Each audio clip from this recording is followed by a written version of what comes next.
Good morning. It is nice to have an opportunity to visit. And sometimes it's obvious to you as you focus upon your friend that that friend is tuned in to the whole of that which they are.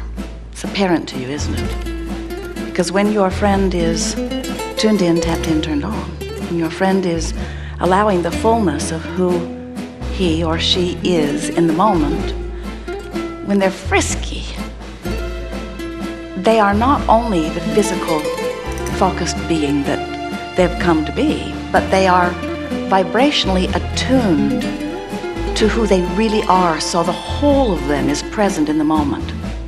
Sometimes you see even a child in a negative fit, and we don't want you to get too carried away with that idea, because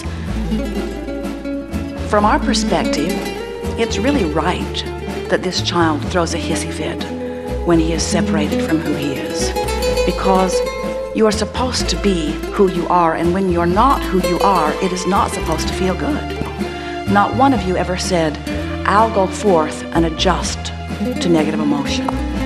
I'll let them socialize me into the acceptance of negative emotion. The more you recognize who you are, and the more often you tune into the vibration that is really you, then the less able you are to tolerate negative emotion, and that is such a good thing. Sometimes you say,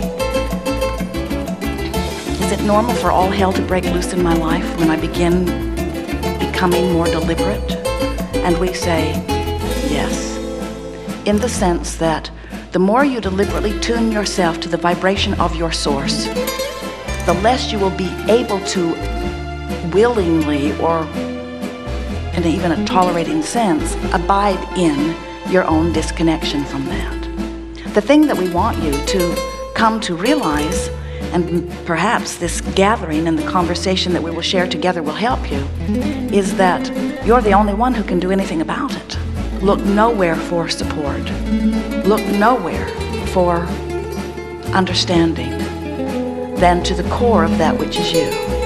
Because there is not one other person on the planet who has walked in your shoes, who has known what you knew when you were born, who has deciphered life as you have deciphered it, and has put forth the rockets of desire that you have put forth. You gather together in your groups. You feel strength in your groups. But it is not valid strength. It is bogus strength.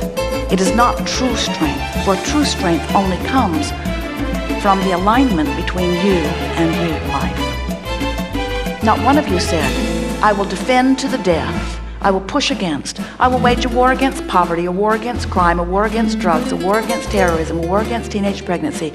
And I will use all of these things as my reason to give birth to an improved world, but then I will do something unique. You did not say, I will hold myself in opposition to the dream I've dreamed. Not one of you said it. And yet every time you sustain negative emotion for any period of time, you're doing exactly that. That which you are. Who you really are is such love that when you don't love, you cause separation. Who you really are is so confident that when you're not confident, you cause a separation. You wanted to be part of the expansion, and you didn't expect to come forth into physical and give birth to new ideas and hold yourself in opposition to the new idea you had given birth to. You planned on letting the surrounding environment inspire you to the new idea, and you expected to turn your undivided attention to the new idea. You knew that you would ride that river of life, that current of life. And it isn't until you understand who you really are and make a decision that you care how you feel because you know who you really are, and you make a decision that you care how you feel because you are not going to any longer pull yourself apart unnecessarily over petty things that have nothing to do with you. Once you decide that you care how you feel, and once you pay attention to how you feel, you begin to utilize the guidance that you were born with. You begin to understand the vibrational relationship between who you really are and who you are letting yourself be in this moment. Who you really are. Humans for so long have been seeing themselves as separate from that which they call God, when all along you are not only not separate from God, you never can be, but you are the reason for the expansion of that which you call God. You are the one. Yes.